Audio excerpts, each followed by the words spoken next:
Rational equations, equations with fractions, part 2 of 2. This is examples 3 and 4 out of the 4. Welcome to Mark's Math Methods. Example 3.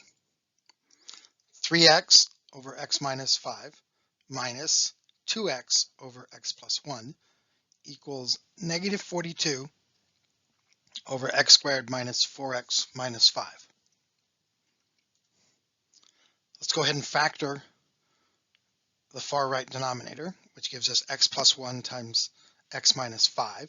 And the reason why I want to factor it is because I need to find out where the discontinuities are. Where does it break? Also, I can use that factored information to find the least common denominator. So x cannot be 5 and x cannot be negative 1. Setting each of those pieces, x minus 5 and x plus 1, not equal to 0, tells us that x cannot be 5 and x cannot be negative 1. So now I need to find the least common denominator. Well, that's just x minus 5 times x plus 1. Now we multiply the whole equation by the least common denominator over 1. Again, some books will have you do the left side separately than the right side, but it's basically the same thing. So we're going to take the whole equation, multiply by x minus 5 times x plus 1 all over 1. Multiply times the first term, the x minus 5's cancel.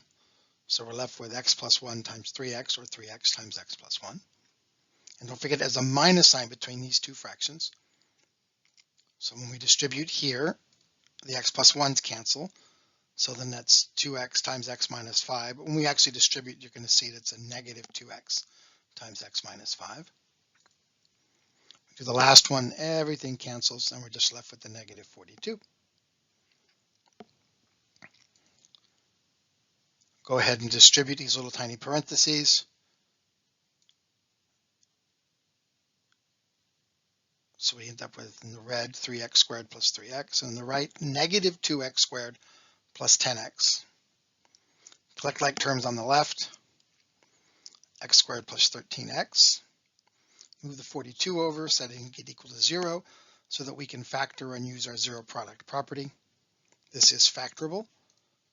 X plus 6 times x plus 7, setting each piece equal to 0, means x is negative 6 or negative 7.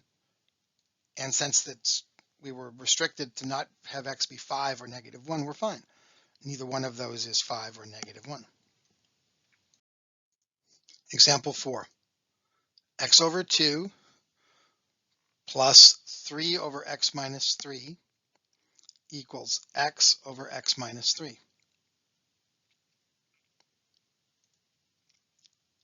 So x cannot be 3.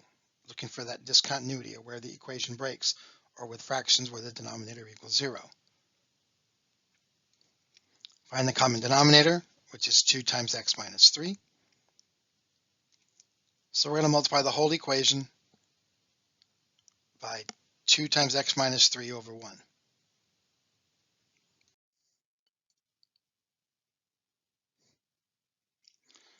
So we distribute. 2's cancel. X times x plus minus 3.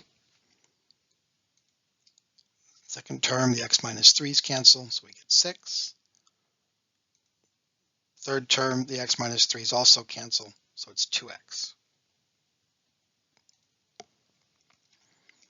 Remove the first parentheses, bring down the 6, and then equals 2x.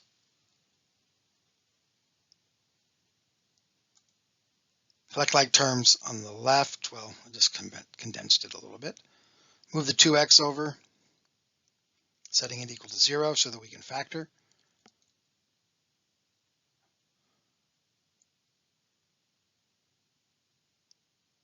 So we get x minus 2 times x minus 3 equals 0. So it means x is 2 and x is 3. But if you remember, we said x couldn't be 3. So that means it can't be 3, which means x equals 2.